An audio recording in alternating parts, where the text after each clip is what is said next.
Hi guys, நம்ம movie ரிவ்யூவில் தி Stranger chapter 2 படத்தோட ரிவ்யூ தான் பார்க்க போகிறோம்.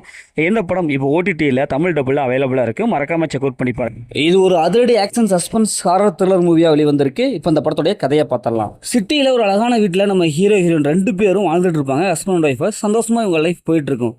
ஒரு நாள் சந்தோஷமாக அப்படி ஜாலியாக இருக்கும்போது திடீர்னு பார்த்தா ஒரு 3 பேர் அவங்க வீட்டுக்குள்ள புகுந்துருவாங்க.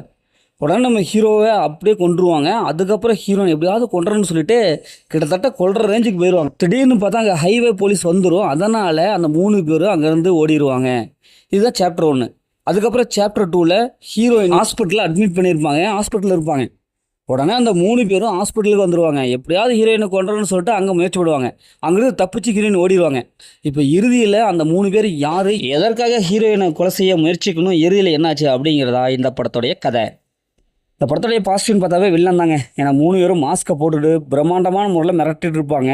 அவங்களோட ஆக்டிங் நல்லாவே இருக்குது. அதே மாதிரி ஹீரோயின் அவங்களோட ஆக்டிங் பர்ஃபார்மன்ஸ் சூப்பராக இருக்குது. ஹீரோயினோட கெமிஸ்ட்ரி நல்லா ஒர்க் அவுட்டாக இருக்குது.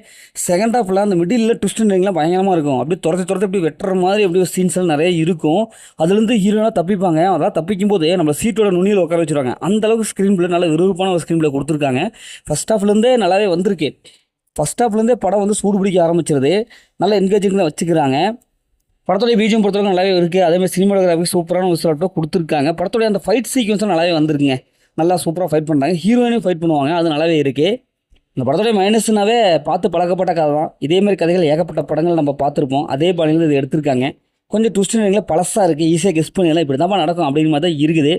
மற்றபடி இந்த படத்தில் பெரிய மைனஸில் எதுவுமே இல்லை. இந்த படத்தில் அந்த மாதிரி சீன்ஸ்லாம் இல்லை. இருந்தாலும் ரத்தம் தெறிக்க காட்சிகள் நிறைய இருக்குது. அதனால் ஃபேமிலின்னா நீங்கள் குட்டீஸோட பார்க்காதீங்க, தனியாக பாருங்கள். மொத்தத்தில் எப்படி சூப்பராக சொன்னாங்கன்னா இந்த படம் ஒரு ஒன் டைம் வச்ச தான் நான் சொல்கிறேன்.